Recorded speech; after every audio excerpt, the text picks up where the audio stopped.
பாகம் 31. மழையின் சாரலில். அரவிந்த் திடீரென்று ஸ்பூனை தூக்கி எறிந்து கையில் ரத்தம் வழிய அங்கிருந்து கிளம்பியதால் அதிர்ச்சியில் அந்த ரூமே அமைதியில் மூழ்கியிருந்தது. இவ்வளவு நேரமாக நன்றாகத்தானே இருந்தான். திடீரென்று ஏன் இத்தனை கோபமாக கிளம்பி செல்கிறான் என்பது யாருக்குமே புரியவில்லை. என்ன ஆச்சு? இவ்ளோ நேரம் அவர் நல்லா தானே இருந்தாரு. அவரை கோபப்படுத்துற மாதிரி நாம ஏதாவது பேசிட்டோமா என்று மெல்லிய குரலில் பயத்தோடு கேட்டாள் மது. ஆனா நாம அந்த அளவுக்கு எதுவுமே பேசலையே என்று தலையசைத்து மறுத்தாள் மோனிகா. அதற்கு மேல் ஒருவரும் பேசிக்கொள்ளவில்லை. அமைதியாக ஒருவர் முகத்தை மற்றவர் பார்த்தபடி அமர்ந்திருந்தனர். சடனாக அவந்திகாவின் போனுக்கு கால் வந்தது. போனை எடுத்து பார்த்தாள். சம்பத்தான் அவளுக்கு கால் செய்திருந்தான். போனை எடுத்துக்கொண்டு கொஞ்சம் தள்ளி போய் காலை அட்டன் செய்து பேசினாள்.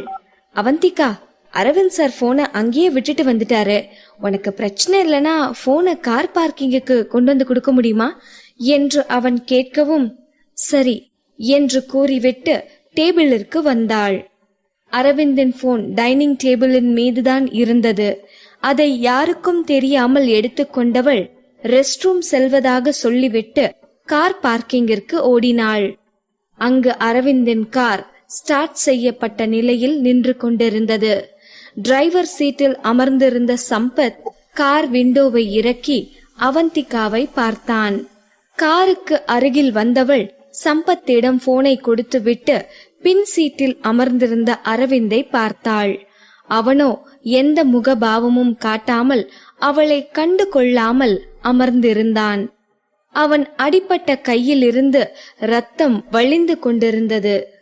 சார், உங்க கையில என்று அவள் பேசி முடிப்பதற்குள், காரை எடு என்று அவன் ஆர்டர் போடவும் சம்பத் அவந்திகாவிற்கு கையசைத்து பாய் கூறிவிட்டு காரை ஸ்டார்ட் செய்தான். அங்கிருந்து மெதுவாக நகர்ந்து கொண்டிருந்த காரை பார்த்தவாறே அவந்திகா நின்று கொண்டிருந்தாள். அன்று முழுவதும் அவந்திகாவின் மனம் ஒரு நிலையில் இருக்கவில்லை. ஆர்டிக்கிளை எழுதி கொண்டிருக்கும் போது கூட அரவிந்தின் கையிலிருந்து ரத்தம் வழிந்து கொண்டிருந்த அந்த காட்சிதான் அவள் கண் முன்னால் வந்து நின்றது. சம்பத் அரவிந்தை ஹாஸ்பிட்டலுக்கு அழைத்து சென்றிருப்பானா? இப்பொழுது அவன் எப்படி இருக்கிறானோ என்று அவள் மனம் தவித்துக் கொண்டிருந்தது. அதற்கு மேலும் பொறுக்க முடியாமல் போனை எடுத்து அரவிந்திற்கு மெசேஜ் செய்தாள். இப்போ உங்க கை பரவாயில்லையா? ஆனால் அவள் மெசேஜுக்கு அவனிடமிருந்து எந்த ரிப்ளையும் வந்திருக்கவில்லை. சொல்ல போனால் அவள் மெசேஜை அவன் பார்க்க கூட இல்லை. உடனே சம்பத்திற்கு மெசேஜ் செய்தாள். சில வினாடிகளில் சம்பத்திடமிருந்து பதில் வந்தது.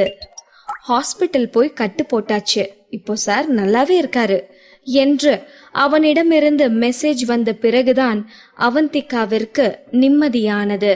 ஆனால் அதோடு நில்லாமல் அவளின் சந்தேகத்தையும் அவனிடமே கேட்டுவிட்டாள். இன்னைக்கு பார்ட்டியில ஏதாவது தப்பா நடந்துருச்சா என்று அவள் மெசேஜ் செய்ய, அதற்கு அப்படியெல்லாம் எதுவும் இல்ல, பார்ட்டி நல்லா தான் போனது என்று பதில் அளித்திருந்தான் சம்பத். ஒருவேளை பார்ட்டியில் எதுவும் தவறாக நடக்கவில்லை என்றால் திடீரென்று அரவிந்த் எதற்கு அவ்வளவு தூரம் கோபப்பட்டான்? அவந்திகாவிற்கு ஒன்றும் புரியவில்லை. அதற்கு மேலும் அதை பற்றியே யோசித்துக் கொண்டிருக்காமல் வேலையில் கவனம் செலுத்த முடிவு செய்தாள் அவந்திகா. மீட்டிங்கிற்கு சென்றிருந்த சீஃப் எடிட்டர் ரேகா திரும்பி வந்துவிட்டாள். மேனேஜிங் எடிட்டரோ ஹெட் ஆபீஸுக்கு செல்லும் வேளையில் மும்முரமாக ஈடுபட்டு கொண்டிருந்தார். இந்த சூழ்நிலையில் அவந்திகா அவள் வேலையை எந்த பிசகும் இல்லாமல் கவனமாக செய்ய வேண்டியது அவசியம் என்பது புரிந்து அமைதியாக வேலை செய்து கொண்டிருந்தாள். அந்த நாள் வேகமாகவே ஓடிவிட்டது. அவந்திகா வேலை நேரம் முடிந்ததும் பேக்கை எடுத்துக்கொண்டு பஸ் பிடித்து அரவிந்தின் வீட்டிற்கு அருகில் இருக்கும் பஸ் ஸ்டாப்பில் இறங்கினாள். வழக்கம் போல பார்க் வழியாக வந்து கொண்டிருந்த மாதவியின் குரல் அவளை நிற்க வைத்தது. பொம்மி, பொம்மி என்று கத்திக்கொண்டே அவந்திகாவின் அருகில் வந்து நின்றாள் மாதவி. மாதவியை பார்த்ததும் தான் அவள் வீட்டிற்கு டின்னருக்கு வருவதாக காலையில் அவள் ப்ராமிஸ் செய்ததே அவளுக்கு நினைவுக்கு வந்தது. ஆனால் அரவிந்தின் கையில் வேறு அடிபட்டிருக்கிறது. எவ்வளவு சீக்கிரம் முடியுமோ அவ்வளவு சீக்கிரத்தில் வீட்டிற்கு போய் அவனை பார்க்க வேண்டும் என்று அவந்திகாவின் மனம் துடித்து கொண்டிருந்தது. அரவிந்த் வீட்டிற்கு போய்விட்டதாக சம்பத் வேறு அவளிடம் கூறியிருந்தான். அதனால் அவள் உடனடியாக வீட்டிற்கு போய் அவனை பார்க்க வேண்டும் என்று தவித்தாள். ஆனால் மாதவியிடமோ இன்று இரவு டின்னர் சாப்பிட வருவதாக ப்ராமிஸ் செய்திருக்கிறாள். இப்பொழுது என்ன செய்வது என்று அவள் மனதிற்குள் யோசித்தபடி போராடிக் கொண்டிருந்தவள் இறுதியாக ஒரு முடிவுக்கு வந்தாள். ஆன்ட்டி, இன்னைக்கு நைட் எனக்கு ஒரு முக்கியமான வேலை இருக்கு. நான் உடனடியா வீட்டுக்கு போயாகணும். I am so sorry anti. நாம நாளைக்கு ஒன்னா உட்கார்ந்து டின்னர் சாப்பிடலாமா என்று மாதவியை பார்த்து கெஞ்சலாக கேட்டாள் அவந்திகா. அதை கேட்டதும் மாதவிக்கு ஏமாற்றமாக இருந்தாலும் அதை வெளியில் காட்டிக் கொள்ளாமல், ஓகே, ஆனா நாளைக்கு டின்னருக்கு மறக்காம வந்துடணும் என்று அழுத்தமாக கூறினாள். அவளுக்கு தலையசைத்து சம்மதம் கூறிவிட்டு வீட்டை நோக்கி நடக்க ஆரம்பித்தாள் அவந்திகா. மாதவியோ மரியாவுக்கு கால் செய்து, என்னோட ஃப்ரெண்ட் இன்னைக்கு டின்னருக்கு வரலையா, என்னோட பையனாவது அங்க வந்திருக்கானா என்று அவள் சந்தேகமாக கேட்கவும், பெரிய மேடம், நான் அந்த வீட்டுக்கு கால் பண்ணி பேசினேன், சாருக்கு கையில அடிபட்டிருக்கான் என்று தயக்கமாக பதில் கூறினாள் மரியா. அதை கேட்டதும், என்னது என்று அதிர்ச்சி அடைந்தவள், சரி, நான் அந்த வீட்டுக்கு போய் அரவிந்த பாத்துட்டு வரேன் என்று கூறிவிட்டு போனை வைத்தாள். 8ஆம் நம்பர் பங்களாவை நோக்கி மாதவியின் கார் வேகமாக போய்கொண்டிருந்தது. அவந்திகா நடந்து போய்கொண்டிருக்கும் போதும் அரவிந்த் கையில் அடிபட்டதை பற்றியேதான் யோசித்துக் கொண்டிருந்தாள். அந்த கிளாஸ் உடைந்து சின்ன சின்ன கண்ணாடி துண்டுகள் அவன் கையை குத்தி இருந்ததே, எல்லாவற்றையும் சுத்தமாக ரிமூவ் செய்து விட்டார்களா? அவன் கை இப்பொழுது சரியாகி இருக்குமா என்று யோசித்தபடி போய்கொண்டிருந்த போது அங்கு அருகில் இருந்த பார்மசியை பார்த்தாள் அவந்திகா. உடனே அந்த மருந்து கடைக்கு சென்றவள் அவன் காயத்திற்கு கட்டு போட தேவையான மருந்தும் பேண்டேஜும் வாங்கி பேக்கில் வைத்துக் கொண்டாள். அவன் ஹாஸ்பிட்டலுக்கு போய் காயத்திற்கு கட்டு போட்டிருப்பான் என்று தெரிந்திருந்தாலும் அவளையும் அறியாமல் இதையெல்லாம் வாங்கிக் கொண்டு வீட்டை நோக்கி நடக்க ஆரம்பித்தாள். அரவிந்தின் பங்களாவிற்கு அருகில் வந்து கொண்டிருந்த போது அவள் போனுக்கு கால் வந்தது.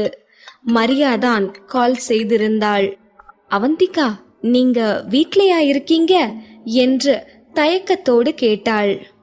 இல்ல, என்னாச்சு என்று அவள் திருப்பி கேட்கவும், பெரிய மேடம் அங்கதான் வந்திருக்காங்க, அதான் என்று தயங்கி தயங்கி வார்த்தைகளை மென்று விழுங்கிக் கொண்டிருந்தாள் மரியா. ஏற்கனவே அனிதாவும் மத்த சர்வன்ஸும் பேசிக் கொண்டிருந்ததை கேட்ட அவந்திகாவிற்கு அரவிந்தின் அம்மா தன்னை பார்க்க பிடிக்காமல்தான் வேறு வீட்டில் போய் உட்கார்ந்திருக்கிறாள் என்னும் விஷயம் நன்றாகவே புரிந்திருந்தது. அதனால் இப்பொழுது மரியா என்ன சொல்ல வருகிறாள் என்பதை புரிந்து கொண்ட அவந்திகா மரியாவை மேலும் சங்கடப்படுத்தாமல், இப்பதான் எனக்கு ஞாபகத்துக்கு வந்தது, என்னோட முக்கியமான ஃபைலை ஆபீஸ்லயே மறந்து விட்டுட்டு வந்துட்டேன். சோ நான் உடனே போய் அந்த ஃபைலை எடுத்துட்டு வரணும், நான் ஆபீஸ்க்கு கிளம்புறேன் என்று அவள் கூறவும் மரியாவுக்கு நிம்மதியானது. நான் பெரிய மேடம் அங்கிருந்து கிளம்புனதும் உங்களுக்கு கால் பண்ணி சொல்றேன் என்று கூறிவிட்டு போனை வைத்தாள் மரியா. அவந்திகா சலிப்போடு அங்கிருந்து கிளம்பினாள். அங்கு அருகில் இருந்த பார்க்கில் நடந்து கொண்டிருந்தவள் போனை எடுத்து மணியை பார்த்தாள். மணி 6:30 ஆகியிருந்தது. ஃபேஸ்புக்கை ஓபன் செய்து நேரத்தை ஓட்டிக் கொண்டிருந்தாள். வானம் இருண்டு கொண்டிருந்தது. ஒரு பெரிய மழை துளி அவந்திகாவின் மீது வந்து விழுந்ததும் தான் வானத்தை பார்த்தாள். இருள் சூழ்ந்து இடி இடிக்க ஆரம்பித்திருந்தது. இந்த அளவுக்கு மழை பெய்யும் என்று அவந்திகா யோசித்து கூட பார்க்கவில்லை. மழை கொட்டி கொண்டிருந்தது. வேகமாக பையை எடுத்து கொண்டவள் மழைக்கு ஒதுங்குவதற்கு இடம் தேடிக் கொண்டிருந்தாள். ஆனால் அதற்குள்ளாகவே அவள் கிட்டத்தட்ட முழுவதுமாக நனைந்து விட்டாள். இந்த மாதிரி சூழ்நிலையில் வீட்டுக்கு போய் வெந்நீரில் குளித்தால்தான் அவந்திகாவுக்கு காய்ச்சல் வராமல் தடுக்க முடியும். வழக்கமாக அப்படித்தான் செய்வாள். ஆனால் இன்றோ அப்படி செய்ய முடியாதே. ஒருவேளை இப்பொழுது அவந்திகா வீட்டிற்கு போனால் அங்கு அரவிந்தின் அம்மா இருப்பாள். அரவிந்தோ அவன் அம்மாவிடம் அவந்திகா சண்டை போட முயற்சி செய்கிறாள் என்று நினைத்து கொண்டாலும் ஆச்சரியப்படுவதற்கில்லை. அவன் எப்பொழுதுமே அவளை தவறாகத்தானே புரிந்து கொள்கிறான். அதனால் இப்போதைக்கு அவளால் வீட்டுக்கு போக முடியாது. அவளுக்கு அருகில் இருந்த நிழற்குடையின் கீழ் போய் நின்று கொண்டாள். ஆனாலும் சாரலும் குளிரும் அவளை வாட்டி வதைத்து கொண்டிருந்தது. அவந்திகாவிற்கு மாறி மாறி தும்மல் வந்து கொண்டிருக்க 2 மணி நேரத்திற்கு பிறகு ஒரு வழியாக மழை நின்றது. அரவிந்த் வீட்டிலோ கண்களை மூடிக்கொண்டு சோஃபாவில் சாய்ந்தபடி உட்கார்ந்திருந்த அரவிந்தை பார்த்து கேள்வி கேட்டு கொண்டிருந்தாள் மாதவி. உண்மைய சொல்லு, என்னதான் நடந்தது? சின்ன வயசுல இருந்தே உன் மனசுல இருக்கிற எதையும் யார்கிட்டையும் சொல்லாம உனக்குள்ளேயே போட்டு வச்சுப்ப. ஆனா இப்பவாது உன் அம்மா கிட்ட என்ன நடந்ததுன்னு சொல்ல மாட்டியா என்று தவிப்போடு கேட்டு கொண்டிருந்தாள் மாதவி. ஒண்ணுமில்லமா என்று கண்களை மூடியபடியே அரவிந்த் பதில் கூற, 8 வருஷத்துக்கு முன்னாடி உன் கூட பழகின அந்த பொண்ணாலதான் இதெல்லாம் என்று அவள் சந்தேகமாக கேட்கவும் அரவிந்த் கண்களை திறந்து அவளை பார்த்தான். இவ்ளோ வருஷம் ஆகியும் கூட அவளை நினைச்சுக்கிட்டு இந்த மாதிரி ஏதாவது முட்டாள்தனமா பண்ணிட்டு இருக்க. 8 வருஷம் ஆகிடுச்சு, இன்னுமா அவளை நீ மறக்கல? இந்நேரம் அவ உன்னை மறந்துட்டு வேற யாரையாவது கல்யாணம் பண்ணி வாழ்க்கையில செட்டில் ஆகியிருப்பா. ஆனா நீயோ அவளையே நினைச்சுக்கிட்டு இந்த மாதிரி எல்லாம் பண்ணிட்டு இருக்க. எதனாலதான் நீ இப்படி இருக்கியோ என்று புரியாமல் ஆதங்கத்தோடு கேட்டாள். அரவிந்த் மனமோ வேதனையால் துடித்தது. நான் மாடிக்கு போறேன், நீங்க கிளம்புங்கம்மா என்று கூறிவிட்டு அங்கிருந்து கிளம்பியவனை பார்த்து மாதவி பெருமூச்சு விட்டு கொண்டாள். மாதவியின் கார் 18ஆம் நம்பர் வில்லாவுக்கு போய்க் கொண்டிருக்க விண்டோவின் வழியாக வேடிக்கை பார்த்து கொண்டிருந்தவள் மனம் யோசனையில் மூழ்கி இருந்தது. அப்படி என்னதான் அந்த பொண்ணு செஞ்சாலோ? இவன் இத்தனை வருஷத்துக்கு பிறகும் அவளையே நினைச்சுக்கிட்டு தன்னை காயப்படுத்திக்கிட்டு இருக்கான். இதுக்கெல்லாம் எப்போதான் முடிவு வருமோ என்று வருத்தப்பட்டு கொண்டிருந்தவள் கண்ணில் அவந்திகா தென்பட்டாள். உடனடியாக காரை நிறுத்தச் சொன்னவள் வேகமாக காரில் இருந்து இறங்கி குளிரில் நடுங்கிக் கொண்டிருந்த அவந்திகாவின் அருகில் போய் நின்றாள். பொம்மி, வீட்டுக்கு போகாம எதுக்கு இப்படி மழையில நனைஞ்சிட்டு இருக்க என்று அக்கறையும் பதற்றமுமாக கேட்டாள் மாதவி. திடீரென்று மாதவி வந்து நின்று இப்படி கேட்டதும் அவளுக்கு என்ன பதில் சொல்வது என்றே தெரியாமல் அவந்திகா திணறிப் போய் நின்றாள். பாகம் 32. முதல் காதல் ஞாபகம். மாதவியை பார்த்ததும் அவந்திகாவிற்கு ஆச்சரியமாக இருந்தது. ஆண்டி, நீங்களா? உங்க வீடு இங்கதான் இருக்கா என்று ஆச்சரியமாக கேட்டாள். இல்ல பொம்மி, என் பையன் வீடு இங்க இருக்கு, அவனை பார்க்கதான் வந்தேன். ஆமா, நீ இங்க என்ன பண்ணிட்டு இருக்க? இன்னும் வீட்டுக்கு போகலையா என்று குழப்பமாக கேட்டாள் மாதவி. அது ஆண்டி, நான் வீட்டு சாவிய மிஸ் பண்ணிட்டேன் என்று அவந்திகா மழுப்பினாள். நீ என்ன சின்ன பிள்ளை மாதிரி காரணம் சொல்லிட்டு இருக்க? இப்படி மழையில நனைஞ்சா ஈஸியா காய்ச்சல் வந்துடும். உனக்கு தெரியுமா தெரியாதா? சரி, முதல்ல கார்ல ஏறு. என் வீட்டுக்கு வந்து ஹாட் வாட்டர்ல குளிச்சா பெட்டரா ஃபீல் பண்ணுவ என்று அவள் கைகளை பிடித்து இழுத்தாள் மாதவி. இல்ல ஆண்டி, பரவாயில்ல என்று உடனடியாக மறுக்க நினைத்தவள்,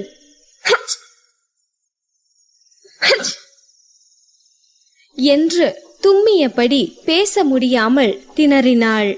பாரு எப்படி தும்முறேன்னு. இப்படி ஈர துணியோட நின்னுட்டு இருந்தா கண்டிப்பா ஜுரம்தான் வரும். பதில் பேசாம என் கூட வா என்று மாதவி கூறிக்கொண்டிருக்கும் போதே அவந்திகாவின் போனுக்கு கால் வந்தது. மரியாதான் கால் செய்திருந்தாள். அவந்திகா, இப்போதான் அந்த வீட்ல இருந்து கால் வந்தது. பெரிய மேடம் அங்கிருந்து கிளம்பிட்டாங்களாம் என்று கூறிவிட்டு போனை வைத்தாள். உடனே அவந்திகா, ஆன்ட்டி, என் வீட்ல இருந்துதான் கால் வந்தது. சாவி கொண்டு வந்துட்டாங்க. சோ நான் வீட்டுக்கு கிளம்புறேன் என்று கண்கள் மின்ன கூறியவளை பார்த்ததும் மாதவியால் அதற்கு மேல் அவளை வற்புறுத்த முடியவில்லை. சரிம்மா, இப்ப கிளம்பு. ஆனா இதுக்கு மேல உனக்கு ஏதாவது உதவி தேவைப்பட்டதுன்னா உடனடியா எனக்கு கால் பண்ணணும், சரியா? முதல்ல உன் ஹெல்த்த கவனமா பாத்துக்கோ, மத்ததெல்லாம் அப்புறம்தான் என்று அறிவுரை கூறினாள் மாதவி. கண்டிப்பா ஆண்டி, நாளைக்கு பார்க்கலாம், இப்போ கிளம்புறேன் என்று கூறிவிட்டு அங்கிருந்து வீட்டுக்கு ஓடினாள் அவந்திகா. வீட்டுக்கு வந்தவள் ஹாலில் நோட்டம் விட்டாள். ஆனால் அரவிந்த் அங்கு இருக்கவில்லை. அதனால் அவன் நிச்சயமாக மாஸ்டர் பெட்ரூமில் தான் இருப்பான் என்று நினைத்து கொண்டு கெஸ்ட் ரூமுக்கு சென்று ஹாட் வாட்டரில் குளித்தாள். குளித்து முடித்து ட்ரெஸ்ஸை மாற்றிக்கொண்ட பிறகுதான் அவளுக்கு பெட்டராக ஃபீல் ஆனது. தொடர்ந்து அவளுக்கு தும்மல் வந்து கொண்டிருந்தாலும் அதை கூட கேர் செய்யாமல் வேக வேகமாக தலையை துவட்டி முடித்துவிட்டு மாஸ்டர் பெட்ரூமிற்கு ஓடினாள். மாஸ்டர் பெட்ரூமின் கதவு திறந்துதான் இருந்தது. உள்ளே எட்டி பார்த்தவள் அரவிந்த் பால்கனியில் நின்று கொண்டிருப்பதை கவனித்தாள். அவனின் அடிபட்ட கையை பார்த்தாள். கட்டு போடப்பட்டிருந்தது. மற்றொரு கையிலோ சிகரெட் வைத்து கொண்டு நின்றிருந்தான். அந்த சிகரெட்டில் இருந்த நெருப்பு மின்னிக் கொண்டிருந்தது. அரவிந்தோ தனிமையில் வாடிக்கொண்டிருப்பவனைப் போல எங்கேயோ வேடிக்கை பார்த்தபடி நின்று கொண்டிருந்தான். இவனுக்கு என்னதான் ஆனது? எதற்காக இன்று அவ்வளவு தூரம் கோபப்பட்டு ஹோட்டலில் இருந்து கிளம்பி போனான்? கிளாஸ் உடையும் அளவுக்கு கிளாஸை இறுக்க பிடித்து கையை காயப்படுத்திக் கொள்ள என்ன அவசியம் வந்தது? அவன் மனதில் அப்படி என்னதான் ஓடிக்கொண்டிருக்கிறது என்று யோசித்தபடியே மெதுவாக அவன் அருகில் சென்றவளுக்கு சிகரெட்டின் புகை பலமாக அவள் மூக்கிற்குள் நுழைந்தது. அருகில் இருந்த சிகரெட் ஆஷ்ட்ரேவை பார்த்தாள். அது சிகரெட் சாம்பலால் நிரம்பி இருந்தது. இவ்வளவு சிகரெட் குடித்திருக்கிறானே என்று அதிர்ச்சியானாள் அவந்திகா. அவள் மனம் வேதனையில் மூழ்கியது. அவளுக்கு தெரியும், அவனை விட்டு விலகி இருப்பதே அவளை தற்காத்துக் கொள்ளும் ஒரே வழி என்று. ஆனாலும் அங்கிருந்து நகர அவள் கால்கள் அனுமதிக்கவில்லை. முந்தைய இரவில் அவன் குடித்திருந்த போது அவளோடு அத்தனை மென்மையாக நடந்து கொண்டது அவள் நினைவுக்கு வந்தது. அது மட்டுமல்லாமல் இன்று கூட அவள் போட்டோஷாப் செய்த வெட்டிங் போட்டோவை பார்த்துவிட்டு அவன் கிண்டலாக பதில் கூறினானே. மேலும் அவன் இன்று வரை பல சூழ்நிலைகளில் அவந்திகாவிற்கு உதவி செய்திருக்கிறான். அதையெல்லாம் நினைத்து பார்த்தாள். ஒட்டுமொத்தமாக பார்க்கையில் அரவிந்திற்கு அவள் மீது பெரிதாக ஒன்னும் கோபம் இருப்பதாக தெரியவில்லை. அதனால் அவள் துணிந்து அவன் அருகில் சென்றாள். அவனின் கடினமான சூழ்நிலையில் அவனை ஆறுதல் படுத்த வேண்டும் என்று அவளுக்கு தோன்றியது. அவனுக்கு நெருக்கமாக சென்றவளுக்கு பேச்சு வரவில்லை. பேச வேண்டும் என்று மனதில் நினைத்தாலும் வார்த்தை வராமல் திணறினாள். அரவிந்தோ பனிக்கட்டியில் செய்த சிலையைப் போல நின்று கொண்டிருந்தான். அவனுக்கு அருகில் நின்று கொண்டிருந்தாலும் அவன் மனதுக்குள் எவராலும் செல்ல முடியாது என்று நினைத்து கொண்டாள் அவந்திகா. எப்படி பேச்சை ஆரம்பிப்பது என்று யோசித்துக் கொண்டிருந்தவள் சடனாக தும்மினாள். ஹச்! அவள் தும்மிய சத்தத்தை கேட்டதும் அரவிந்திற்கு அவந்திகா அங்குதான் இருக்கிறாள் என்பது புரிந்தது. திரும்பி அவளை பார்த்தான். அரவிந்த் திரும்பி பார்த்ததும் உதடுகள் விரிய சிரித்தவள், இப்போ உங்க கை எப்படி இருக்கு என்று கண்களை சிமிட்டிக் கொண்டு கேட்டாள். ஆனால் அவளை பார்த்ததும் அரவிந்தின் முகமோ முன்பை விட மோசமாக வாடியது. அவன் அவளை நினைத்து கொண்டு சோகமாக இருக்கிறான். ஆனால் அவளோ முகம் மலர சிரித்து கொண்டு நின்று கொண்டிருக்கிறாள் என்று அரவிந்தின் மனம் கொதித்தது. உனக்கு ஃபர்ஸ்ட் லவ் இருக்கா என்று கண்கள் இருள அவளை பார்த்து கேட்டான் அரவிந்த். அரவிந்தின் குரல் அழுத்தமாக வெளிவந்தது. அதில் ஒருவித பரிதவிப்பை உணர்ந்தாள் அவந்திகா. இதுவரை இந்த மாதிரி ஒரு பரிதவிப்பை அவனிடம் அவள் உணர்ந்ததில்லை.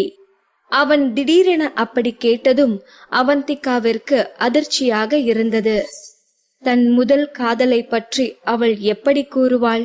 அவன் கேள்வியை தவிர்க்க அவனை பார்த்து வெறுமையாக சிரித்தவள், சார், உங்க ஃபர்ஸ்ட் லவ் பத்தி சொல்லுங்களே என்று திருப்பி அவனிடம் கேட்டாள்.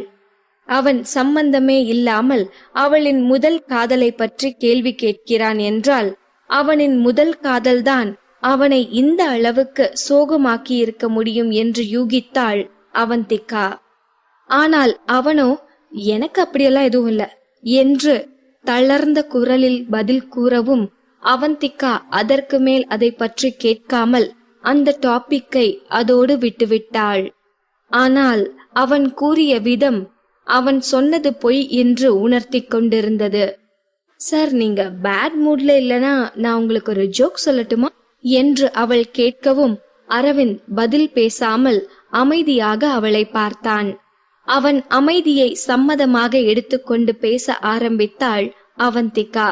ரொம்ப வருஷத்துக்கு முன்னால சண்டி மண்டின்னு 2 பேர் வாழ்ந்துட்டு வந்தாங்க என்று அவள் ஜோக்கை கூற ஆரம்பிக்கவும் அரவிந்த் கடந்த காலத்தின் நினைவுலகத்திற்கு சென்றிருந்தான். பல வருடங்களுக்கு முன்பு ஒரு இளம் குரல் இந்த ஜோக்கை சொல்லிக் கொண்டிருந்தது அவன் காதில் எதிரொலித்தது. உன்னை பார்க்கும்போது சந்தோஷமா இருக்கிற மாதிரி தெரியலையே, நீ அப்செட்டா இருக்கியா? சரி, அப்ப நான் உனக்கு ஒரு ஜோக் சொல்றேன் என்று அவள் கூறிய வார்த்தைகள் அவனுக்கு இன்னும் நினைவில் இருக்கிறது. நிஜமும் நினைவும் கலந்து இரு குரல்கள் அவன் காதில் கேட்டுக்கொண்டிருந்தது. ரொம்ப வருஷத்துக்கு முன்னால சண்டி மண்டின்னு 2 பேர் வாழ்ந்துட்டு வந்தாங்க. அந்த 2 பேருக்கும் லெக் பீஸ் சாப்பிடுறதுன்னா அவ்வளோ இஷ்டம். அவங்க 2 பேரையும் ஒருத்தர் விருந்துக்கு கூப்பிட்டிருந்தாரு. விருந்துல சாப்பாடெல்லாம் பரிமாறினதுக்கு அப்புறமா ஒரே ஒரு லெக் பீஸ் தான் மிச்சம் இருந்தது. அந்த ஒரு லெக் பீஸுக்கு 2 பேரும் சண்டை போட்டுக்கிட்டாங்க. சண்டியோ ரொம்ப ஃபாஸ்டா லபக்குன்னு அந்த லெக் பீஸை எடுத்து வாய்க்குள்ள போட்டுக்கிட்டான். மண்டியோ அது தெரியாம இங்க இருந்த லெக் பீஸ் எங்கன்னு கத்த ஆரம்பிக்க, இதோ இங்க இருக்கு, வாயை திறந்து காட்டி சிரித்தான் சண்டி.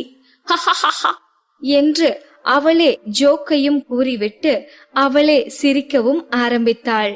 இப்படிப்பட்ட மொக்க ஜோக்க சொன்னால் பாவம் அவனுக்கு எப்படி சிரிப்பு வரும்? ஆனால் அவளோ ஜோக்கை சொல்லிவிட்டு அவன் சிரிப்பதற்கு முன்பே வயிற்றை பிடித்து கொண்டு சிரித்து கொண்டிருந்தாள். அரவிந்தோ என்று முகத்தை வைத்துக் கொண்டு அவந்திகாவை பார்த்து கொண்டிருந்தான். சில வினாடிகள் அவளோடு நெருக்கமானதைப் போல உணர்ந்தவனுக்கோ சடனாக எனக்கு ஃபர்ஸ்ட் லெவலா இல்ல என்ற அவந்திகாவின் வார்த்தைகள் அவனுக்கு நினைவுக்கு வந்தன. அவன் மனம் மீண்டும் கோபத்தில் கொந்தளித்தது.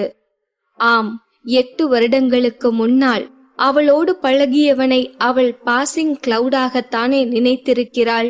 அந்த அளவுக்கு தானே அவன் உறவுக்கு அவள் மதிப்பு கொடுத்திருக்கிறாள். வெகு எளிதாக அவன் மனதை கெடுத்துவிட்டு பின்பு தேவையில்லை என்று அவனை தூக்கி எறிந்தவள்தானே அவள். சிரித்து கொண்டிருந்த அவந்திகா அரவிந்தின் முகம் கோபமாக மாறிக்கொண்டிருப்பதை கவனித்து அமைதியானாள். அவளின் இந்த ஜோக்கை கேட்டு சிரிக்காத 2வது நபர் இவன்தான். முதல் நபர் என்று அவனை பற்றி யோசிக்கும் போதே அவந்திகாவின் மனம் சடனாக வேதனை அடைந்தது. பல வருடங்களுக்கு முன்பு நடந்த நிகழ்வுகள் அவள் மனதில் ஓடியது. அவன் சோகத்தில் இருப்பதை பார்த்து அவனை சிரிக்க வைக்க ஜோக்கை கூறியவள் வயிறு வலிக்க சிரித்து கொண்டிருக்க அவனோ அமைதியாக, உனக்கு எல்லாமே விளையாட்டுதானா என்று அவளை பார்த்து எரிச்சலோடு கேட்டான். சரிப்போ இனி உனக்கு எப்பவுமே ஜோக் சொல்ல மாட்டேன் என்று அவந்திகாவோ கோவித்துக் கொண்டாள். இது நியாயமே இல்ல என்று அவனோ அவளை முறைத்து பார்த்தான். பின்ன என்ன, உன்னை சிரிக்க வைக்க உன் கேர்ள் ஃப்ரெண்ட் ஒரு ஜோக் சொல்றா, ஆனா நீ எந்த ரியாக்ஷனும் இல்லாம அப்படியே நிக்கிற, அப்புறம் எப்படி நான் நியாயமா நடந்துக்கிறதா என்று அவள் சினுங்கவும், சரி நீ எந்த மாதிரி ரியாக்ஷன் எதிர்பார்க்கிற என்று அவளிடம் திருப்பி கேட்டான். ஜோக் சொன்னா சிரிக்கணும் என்று அவள் பதில் கூறியதும் என்று அவன் சிரித்து காட்டினான். இது பொய்ச்சிரிப்பு என்று அவந்திகா மீண்டும் சினுங்கினாள். இந்த நினைவுகள் அவள் மனதை வருத்திக் கொண்டிருக்க அதிலிருந்து உடனே தன்னை வெளிக்கொண்டு வந்தாள் அவந்திகா. அவனை அவள் எப்பொழுதோ மறந்து விட்டாளே, அப்படி இருக்க எதற்கு மீண்டும் மீண்டும் அவனை நினைத்து வருத்தப்பட வேண்டும் என்று தனக்குள்ளேயே கேள்வி கேட்டுக்கொண்டாள். அரவிந்தின் சலனமற்ற முகத்தை பார்த்தாள். நிலவு வெளிச்சத்தில் அவன் முகம் பளிச்சென்று இருந்தது. ஆனாலும் அவன் முகத்தில் தெரியும் உணர்வுகளை அவளால் கண்டுபிடிக்க முடியவில்லை. ஒருவேளை அந்த இரவு மிகுந்த அமைதியில் மூழ்கி இருந்ததாலா, இல்லை அவர்களுக்குள் முதல் முறையாக சண்டை இல்லாமல் அமைதியாக ஒரு கான்வர்சேஷன் நடந்ததாலா என்று தெரியவில்லை. அவளுக்கு அந்த நிமிடங்கள் இதமாக தோன்றியது. பல வருடங்களுக்கு பிறகு முதல் முறையாக ஒருவரின் மேல் அவந்திகாவிற்கு நம்பிக்கை ஏற்பட்டது. அவள் தன் மனதை திறந்து அவனிடம் பேச நினைத்தாள்.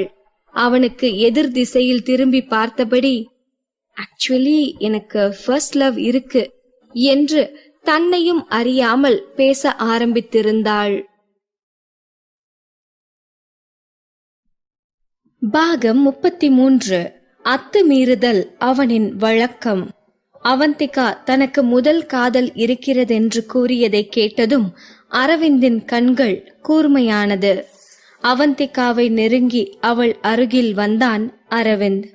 அவந்திகாவோ கடந்த கால நினைவுகளில் மூழ்கி போயிருந்தாள். அரவிந்தோ அவந்திகா பேசி முடிக்கட்டும் என்று அமைதியாக காத்து கொண்டிருந்தான். அவன் மனதில் வினோதமான படபடப்பு ஒட்டிக்கொண்டது. ஆனால் அரவிந்தின் எதிர்பார்ப்பை பொய்யாக்குவதைப் போல அவந்திகாவோ அதற்கு மேல் எதுவும் சொல்லவில்லை. கடந்த கால நினைவுகளிலிருந்து வெளிவந்தவளாய், இதையெல்லாம் இவனிடம் எதற்காக சொல்லிக் கொண்டிருக்கிறோம் என்று யோசித்தபடி சுதாரித்து கொண்டாள். அரவிந்தை திரும்பி பார்த்தவளின் கண்கள் அதிர்ச்சியில் விரிந்தது. அவன் கையை பார்த்து, சார் உங்க கையிலிருந்து ரத்தம் வருது என்று பதட்டத்தோடு கத்தினாள். அரவிந்தோ குனிந்து அவன் கைகளை பார்த்தான். கட்டிற்கு மேலே ரத்தம் ப்ளீட் ஆகி கொண்டிருந்தது. அவன் ஏதோ சொல்ல வருவதற்குள் அவன் கையை பிடித்தவள், வாங்க சார் முதல்ல பேண்டேஜ் மாத்தலாம் என்று அவனை அழைத்து கொண்டு போனாள். அவந்திகாவின் கைகளோ மிகவும் மிருதுவாக இருந்தது. அவள் தொட்டதும் அரவிந்திற்கு ஷாக் அடித்தது போல ஃபீல் ஆனது. அவளை பின்தொடர்ந்து போனவன் ரூமில் இருந்த சோஃபாவில் உட்கார்ந்தான்.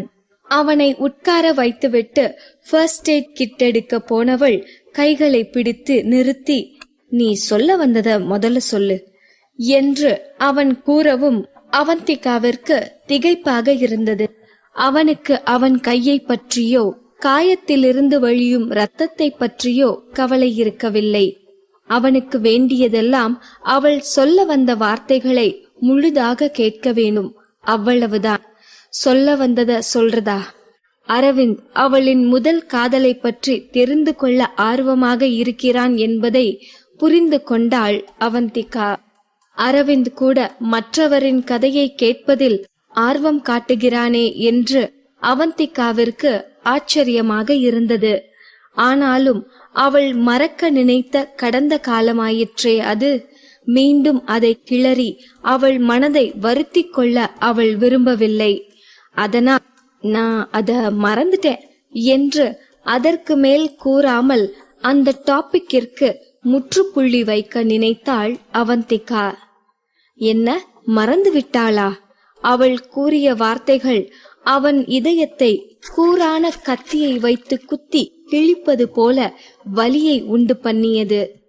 அவன் அவந்திகாவின் கையை மிகுந்த பலத்தோடு பிடித்து இறுக்கினான். அவன் கண்கள் அனல் பறக்க அவளை வெறித்து பார்த்து கொண்டிருந்தன.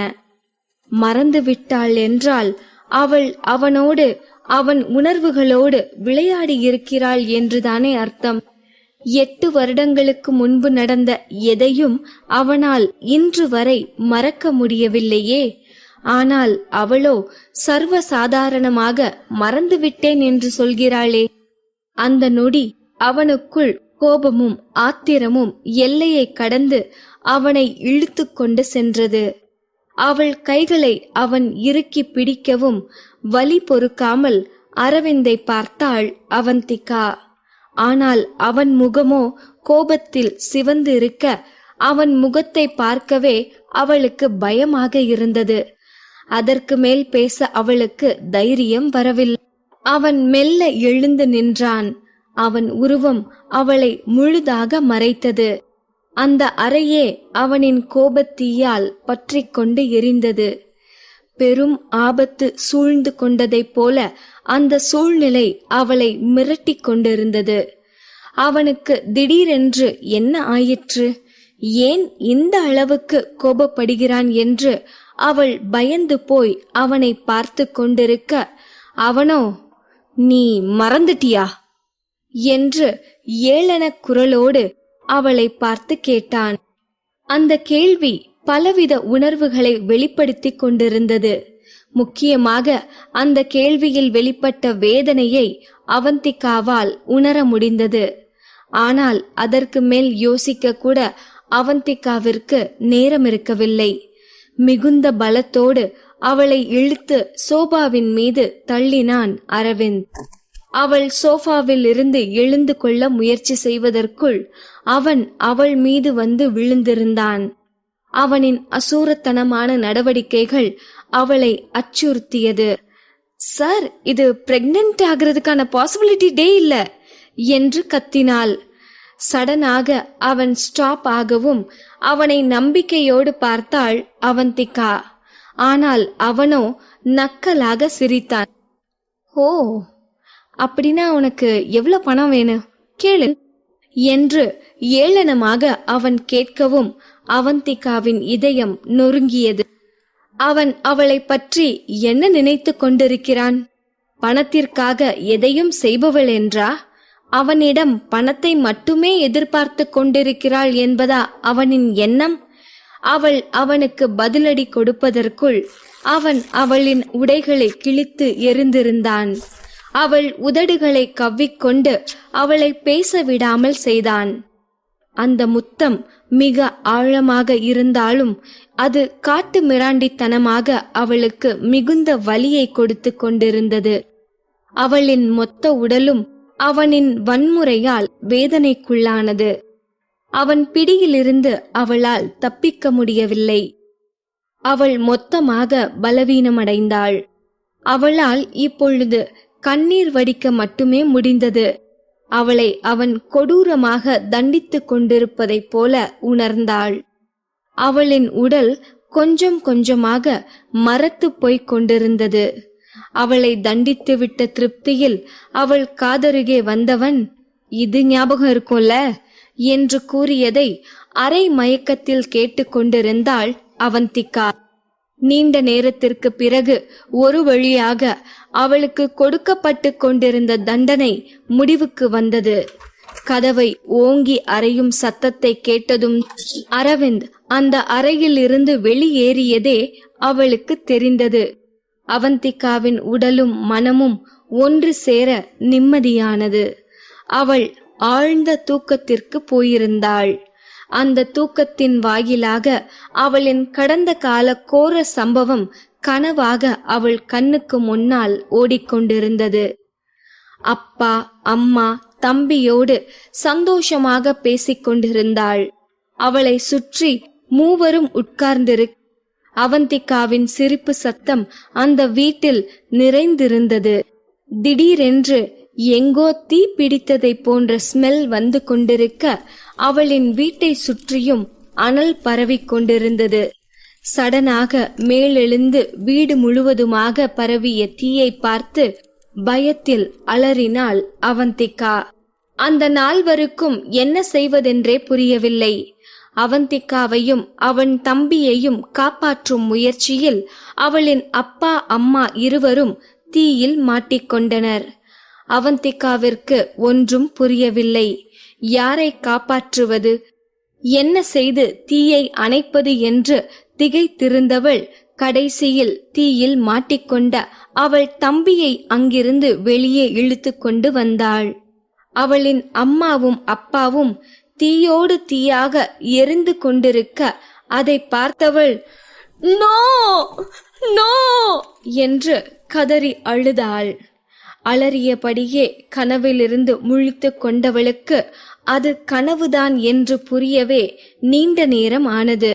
பல வருடங்களுக்கு முன்பு நடந்த சம்பவங்கள் நேற்று நடந்ததைப் போல அவள் மனதை வாட்டி வதைத்து கொண்டிருக்க அவள் எங்கு இருக்கிறாள் என்பதை கூட அவளால் விளங்கிக் கொள்ள முடியவில்லை. அவந்திகா மிகவும் பலவீனமாக உணர்ந்தாள்.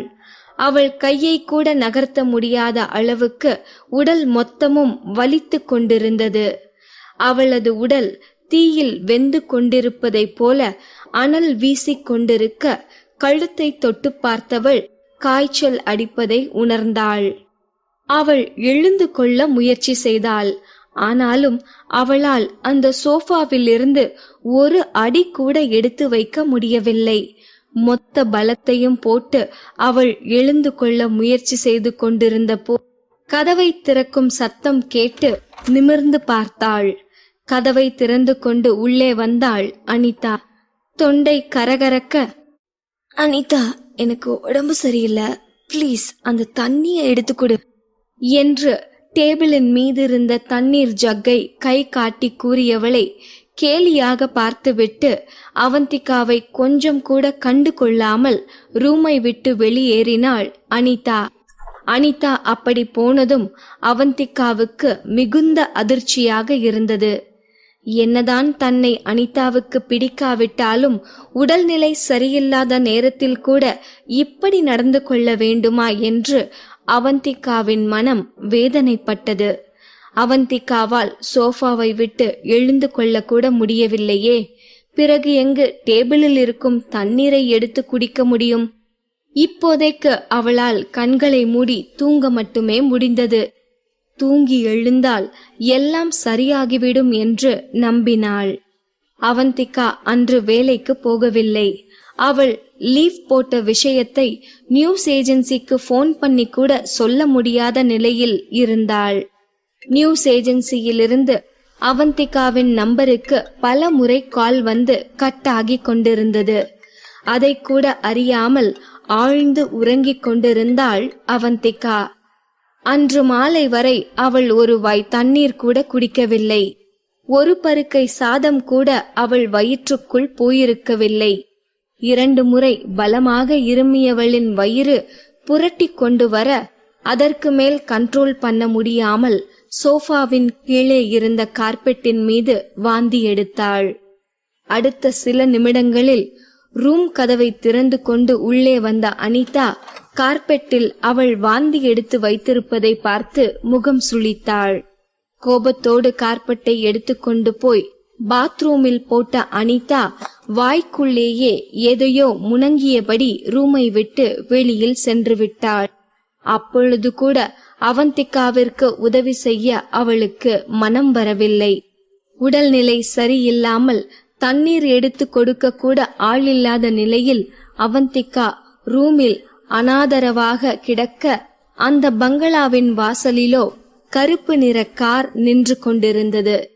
டிரைவர் சீட்டில் அமர்ந்திருந்த அரவிந்த் அந்த வீட்டை பார்த்தபடி மனதுக்குள் எதையோ போட்டு குழப்பிக் கொண்டிருந்தான். வாசலில் காரை ஸ்டார்ட் செய்தபடி தன் வீட்டையே பார்த்து கொண்டிருந்த அரவிந்த் எதற்கு திரும்ப அங்கு வந்தான், எதற்கு வீட்டை பார்த்தபடி இப்படி அமர்ந்திருக்கிறான் என்று அவனுக்கே தெரியவில்லை. திறந்திருந்த காரின் விண்டோவின் வழியாக 2nd ஃப்ளோரில் இருந்த மாஸ்டர் பெட்ரூம் ஜன்னலையே பார்த்து கொண்டிருந்தான். அந்த அறையில் லைட் எரிந்து கொண்டிருந்தது. அப்படியென்றால் அவந்திகா வேலையை முடித்துவிட்டு வீட்டிற்கு வந்துவிட்டாள் என்றுதானே அர்த்தம். எனில் அவள் இந்நேரம் என்ன செய்து கொண்டிருப்பாள் என்று அவன் மனம் யோசிக்க ஆரம்பித்தது. இவ்வளவு நேரமாகியும் அவன் இன்னும் வீட்டிற்கு போகவில்லை. அவன் வீட்டிற்கு போகாததற்கு எந்த காரணமும் அவந்திகாவிடம் சொல்லி இருக்கவும் இல்லை.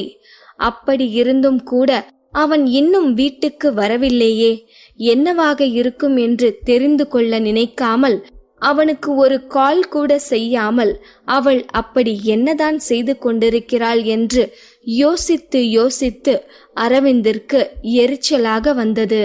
ஆனால் கடைசியாக அவன் மனம் அதற்கு ஒரு விளக்கமும் அளித்து கொண்டது. அவள்தான் கல் நெஞ்சக்காரியாயிற்றே. இதே போலதான் 8 வருடங்களுக்கு முன் அவளோடு ஆழமான காதலில் இருப்பதாக அவன் நினைத்து கொண்டிருந்தான். ஆனால் அவளிடம் முதல் காதலை பற்றி அவன் கேட்கும்போது அதை மறந்து விட்டேன் என்று சர்வ சாதாரணமாக அல்லவா அவள் கூறினாள். அப்படிப்பட்டவள் எதற்கு அவன் மீது அக்கறை காட்டப் போகிறாள்? அதை நினைக்கும் போதே அரவிந்தின் மனம் வேதனையால் துடித்தது. அவனுக்கு அவன் மீதே கோபம் வந்தது. முட்டாள்தனமாக அல்லவா அவளை அவன் காதலித்திருக்கிறான். அவன் இதயத்தை யாரோ குத்தி கிழிப்பது போன்ற வலியை உணர்ந்தான். அதற்கு மேல் அந்த வலியை பொறுத்து கொள்ள முடியாமல் கார் கதவை திறந்து வீட்டிற்குள் செல்ல முடிவெடுத்தான். காய்ச்சலில் தவித்துக் கொண்டிருக்கும் அவந்திகாவை அரவிந்த் காப்பாற்றுவானா, கைவிடுவானா என்பது காலத்திற்கே வெளிச்சம். பாகம் 34. அவந்திகாவை நினைத்து கொண்டு மனதிற்குள்ளே போராடிக் கொண்டிருந்த அரவிந்த் அதற்கு மேலும் பொறுக்க முடியாமல் வீட்டுக்குள் செல்ல முடிவெடுத்தான். கார் கதவை திறந்துவிட்டு வாசலுக்கு வந்தவனின் போனுக்கோ அந்த நேரம் பார்த்து கால் வந்தது. சம்பத் தான் கால் செய்திருந்தான். சார், எங்க இருக்கீங்க? ஃப்ளைட்டுக்கு இன்னும் 2 மணி நேரம் தான் இருக்கு. சீக்கிரம் வந்துடுங்க சார், இல்லைன்னா ஃப்ளைட்டை மிஸ் பண்ணிடுவோம் என்று அரவிந்திற்கு நினைவுபடுத்தினான் சம்பத். எனக்கு ஞாபகம் இருக்கு என்று கூறிவிட்டு போனை வைத்தவனின் கண்கள் மீண்டும் ஒரு முறை அந்த வீட்டை பார்த்து கொண்டது. பிறகு காரை எடுத்துக்கொண்டு அங்கிருந்து கிளம்பினான்.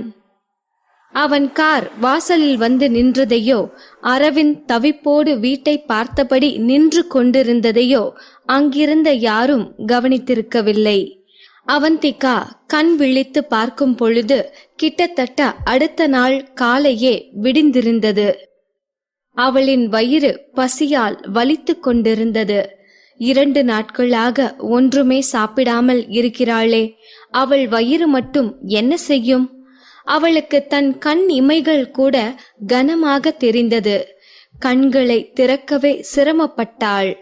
மெல்ல ஒரு கையை தூக்கி கழுத்தில் வைத்து அவள் காய்ச்சல் எந்த அளவிற்கு இருக்கிறது என்பதை தெரிந்து கொள்ள முயற்சி செய்தாள்.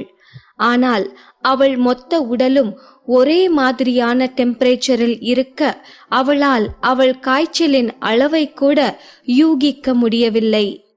அவளின் நா வறண்டு இருந்தது. எச்சில் படாத தொண்டை தீயாய் எரிந்து கொண்டிருக்க தண்ணீர் குடித்தே ஆக வேண்டும் என்னும் நிலைக்கு தள்ளப்பட்டாள். வேறு வழியில்லாமல் மெல்ல எழுந்து அருகில் இருந்த டேபிளில் வைக்கப்பட்டிருந்த ஜாரை எடுத்து அதில் இருந்த தண்ணீரை சிரமப்பட்டு கொஞ்சம் கொஞ்சமாக குடித்து முடித்தாள். தண்ணீரை குடித்ததும் அவளின் வயிறு கொஞ்சம் குளிர்ந்தது. ஆனால் 2 நாட்களாக சாப்பிடாமல் இருந்ததால் ஒரு அளவுக்கு மேல் தண்ணீர் கூட அவள் தொண்டையில் இறங்க மறுக்கவும் ஜாரை வைத்துவிட்டு மெல்ல பெட்டிற்கு அருகில் வந்தாள். அவளுக்கு பயங்கரமாக மூச்சு வாங்கியது. அந்த நிலையிலும் அவள் கண்களோ போனை தேடிக்கொண்டிருந்தது. எப்படியாவது யாருக்காவது போன் செய்து அந்த நிலையில் இருந்து தன்னை காப்பாற்றிக் கொள்ள வேண்டும் என்று விரும்பினாள். ஆனால் அவள் ஆசை நிராசையாகவே போய்விட்டது. அவந்திகாவிற்கோ போனை எங்கு வைத்தாள் என்பதே அவளுக்கு நினைவில் இல்லை. அதற்கு மேல் என்ன செய்வது என்று அறியாமல் திணறிக் கொண்டிருந்தவளுக்கு கதவை திறக்கும் சத்தம் கேட்டது. அனிதா தான் கதவை திறந்து கொண்டு உள்ளே வந்தாள். அவளை தவிர இப்பொழுது வேறு யார் இந்த ரூமுக்கு வர முடியும்? சாத்தானின் கைகளில் மாட்டிக்கொண்ட குட்டி தேவதை போல அனிதாவின் ராஜ்யத்தில் அவந்திகா சிறைப்பட்டு கிடக்கிறாளே. இந்நேரம் அவந்திகாவின் உடல்நிலை மட்டும் நன்றாக இருந்திருந்தால் இந்த அனிதாவை இந்த அளவுக்கு ஆடவிட்டு விட்டா வேடிக்கை பார்த்து கொண்டிருப்பாள்? பதிலுக்கு பதில் திருப்பிக் கொடுத்து அவளை உண்டு இல்லை என்று செய்திருப்பாளே. ஆனால் அவந்திகாவின் போதாத காலம் இப்படி அனிதாவிடம் மாட்டிக்கொண்டு உயிருக்கு போராடும் நிலை ஏற்பட்டுவிட்டது. இதே மாதிரி இன்னும் 2 நாட்கள் அங்கு இருந்தால் கூட அவந்திகாவின் உயிர் அவளை விட்டு பிரிந்துவிடும். அதற்குள்ளாக தன்னை காப்பாற்றிக் கொள்ள வேண்டும் என்னும் தவிப்போடு, என் போன் எங்க என்று அனிதாவை பார்த்து கேட்டாள். எனக்கு தெரியாது என்று அசால்ட்டாக கூறிய அனிதா வழக்கம் போல அந்த அறையை விட்டு கிளம்பி போனாள்.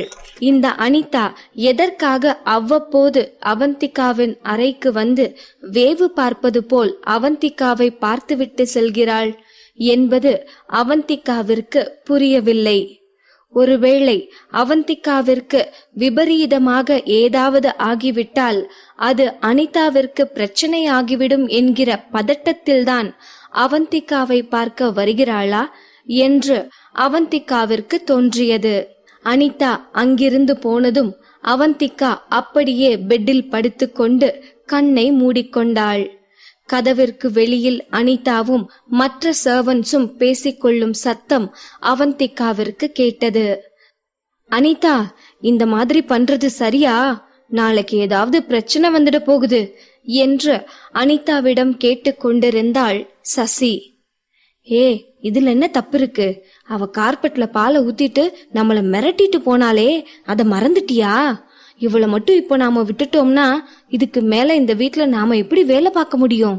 இவ நம்மள சும்மா விடுவாளா என்று சசியை பார்த்து கேள்வி கேட்டாள் அனிதா. இருந்தாலும் இப்போ வரைக்குமே இவ அரவிந்த் சாரோட லீகல் வைஃப் தானே என்று சசி யோசனையோடு கேட்டாள். சசி அப்படி கேட்கவும் அனிதா சத்தமாக சிரித்தாள். என்னது, லீகல் வைஃபா? சார் அப்படி சொன்னாரா? இல்ல பெரிய மேடம் தான் அப்படி சொன்னாங்களா? சொல்ல போனா இவளை என் மனைவியா நினைச்சு இவளுக்கு ஓவர் உபசரிப்பு கொடுக்க வேண்டாம்னு சாரே சொல்லிட்டு தான் போனாரு. மறந்துட்டியா என்று அவள் கூறவும் சசிக்கு என்ன சொல்வது என்றே தெரியவில்லை. இப்பொழுதுதான் அனிதா தன்னை கண்டு கொள்ளாததற்கு காரணம் அரவிந்த் தான் என்பது அவந்திகாவிற்கு புரிந்தது.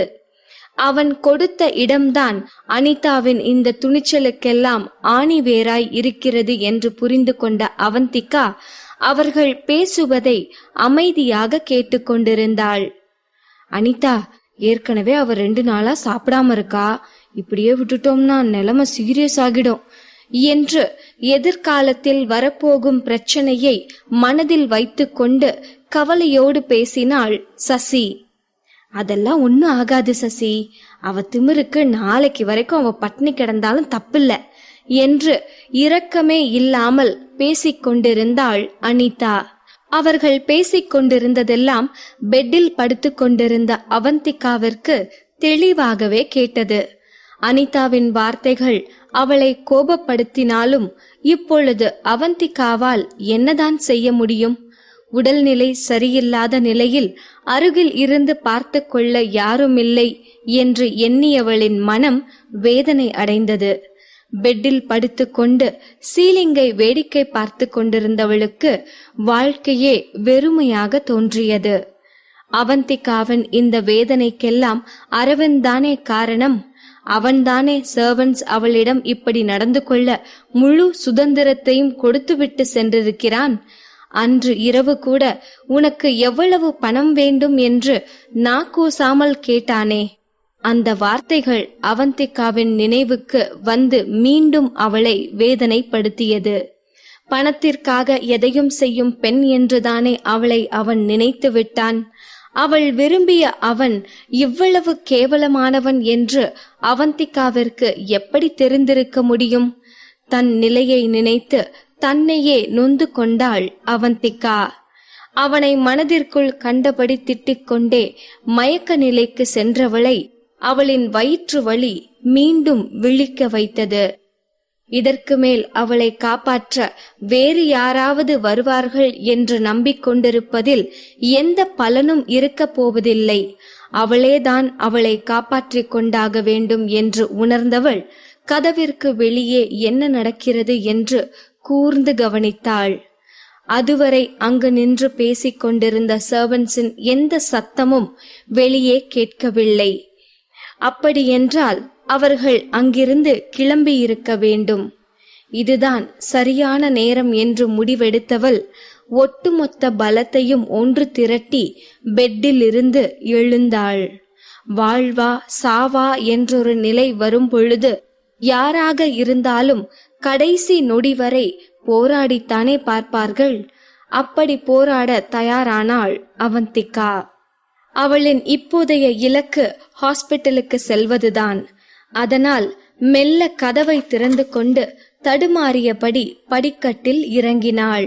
அனிதாவும் மற்ற சர்வன்ஸும் கிச்சனில் அரட்டை அடித்துக் கொண்டு சிரித்தபடி ஏதோ வேலை செய்து கொண்டிருக்க அவர்கள் கண்ணில் படாமல் மெதுவாக கீழே இறங்கி வந்தாள். ஹாலில் எந்த சர்வன்ஸும் இல்லாததால் அவந்திகா எளிதாகவே வீட்டிற்கு வெளியே வந்துவிட்டாள். வீட்டிற்கு வெளியே வந்தவளுக்கு வெயிலின் வெளிச்சம் கண்ணை திறக்க விடாமல் செய்தது. அதையும் தாண்டி கொஞ்ச தூரம் தாக்கு பிடித்து கொண்டு நடக்க ஆரம்பித்தாள். ஆனால் திடீரென்று அவளின் கண்களுக்கு எதுவும் தெரியாமல் போக எதிரில் வந்து கொண்டிருந்தவர் மேல் மயக்கம் போட்டு விழுந்தாள். அவள் கண் விழித்து பார்க்கும் பொழுது மதியத்திற்கு மேல் ஆகியிருந்தது. கண் விழித்து பார்த்தவள் வயிற்று வலியால் துடித்து போனாள். அவள் வயிற்று வலி இன்னமும் அவளை பாடாய் படித்துக் கொண்டிருக்க வயிற்றை இறுக்க பிடித்து கொண்டு சுற்றியும் பார்க்கும்போதுதான் அது ஹாஸ்பிட்டல் என்பதே அவளுக்கு புரிந்தது. அவள் வலியில் கத்துவதை பார்த்து அங்கிருந்த நர்ஸ் பயந்து போய் அவளை பெட்டில் படுக்க வைக்க முயற்சி செய்ய அவந்திகாவிற்கோ வேறு மாதிரியான யோசனைகள் வந்து கொண்டிருந்தது. இந்த அளவுக்கு வயிறு வலிக்கிறதென்றால் ஒருவேளை அவள் கர்ப்பமாக இருந்து கர்ப்பம் கலைந்திருக்குமோ, அதனால்தான் இவ்வளவு வலி இருக்கிறதோ என்றெல்லாம் அவந்திகாவிற்கு சந்தேகம் வர தொடங்கியது. ஒருவேளை அவளின் சந்தேகம் உண்மையாக இருந்து விட்டால் என்ன செய்வது? அரவிந்திற்கு மட்டும் இது தெரிந்தால் அவன் கான்ட்ராக்டை கேன்சல் செய்ய கூட வாய்ப்பிருக்கிறதே என்று பதறி போனாள் அவந்திகா. அந்த நிலையிலும் கூட அரவிந்தின் கோபம் அவளை பயமுறுத்தி கொண்டிருந்தது. வயிற்றில் இருக்கும் அரவிந்தின் கரு கலைந்து விட்டதா என்று வயிற்றை பிடித்து கொண்டு அவந்திகா கத்த ஆரம்பித்தாள். அவந்திகா தனக்கு அபார்ஷன் ஆகிவிட்டதாக நினைத்து பயந்து போய் கத்திக் கொண்டிருந்ததை பார்த்த நர்ஸுக்கு அவந்திகாவின் நிலையை பார்த்து பாவமாக இருந்தது. அவள் அவந்திகாவின் டெஸ்ட் ரிசல்ட்டை கொண்டு வந்து அவளிடம் காட்டி, நீங்க பிரெக்னென்டாவே இல்ல, சோ இது அபார்ஷன் ஆனதுனால ஏற்பட்ட வலி இல்ல என்று விளக்கம் கொடுத்தாள். அதற்கு பிறகுதான் அவந்திகாவிற்கு நிம்மதியாக இருந்தது. உங்களுக்கு அப்பெண்டிக்ஸ் ப்ராப்ளம், உங்க ஒட்டுக்குடல் மோசமா வீங்கி இருக்கு, உடனடியா அதை ஆபரேஷன் பண்ணி ரிமூவ் பண்ணி ஆகணும் என்று நர்ஸ் கூறியதை கேட்டு அவந்திகா அதிர்ச்சி அடைந்தாள். சர்ஜரி ஃபார்ம்ல உங்க கார்டியன் யாராவது சைன் பண்ணணும், உங்களோட ஃபேமிலி மெம்பர்ஸ் இல்லைன்னா ரிலேஷன் யாராவது இருக்காங்களா என்று நர்ஸ் கேட்க அவந்திகாவிற்கு என்ன சொல்வதென்றே தெரியவில்லை. இப்பொழுது அவளுக்கு ரிலேஷன் என்று யார் இருக்கிறார்கள்? அவள் யாரை கை காட்டி இவர்தான் என் ரிலேஷன் என்று சொல்ல முடியும்? வேறு வழி இல்லாமல் நான் சைன் பண்ணலாமா என்று வேதனையோடு கேட்டாள் அவந்திகா. இல்ல மேம், அப்படி பண்ண முடியாது என்று நர்ஸ் மறுக்கவும், அப்படின்னா சர்ஜரிய தள்ளி போட முடியுமா என்று கேட்டதற்கு நர்ஸின் பதில் நோவாகத்தான் இருந்தது.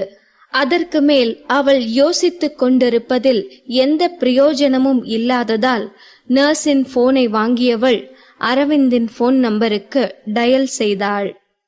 இப்பொழுது அவந்திகாவிற்கு எந்த சாய்ஸும் இருக்கவில்லையே.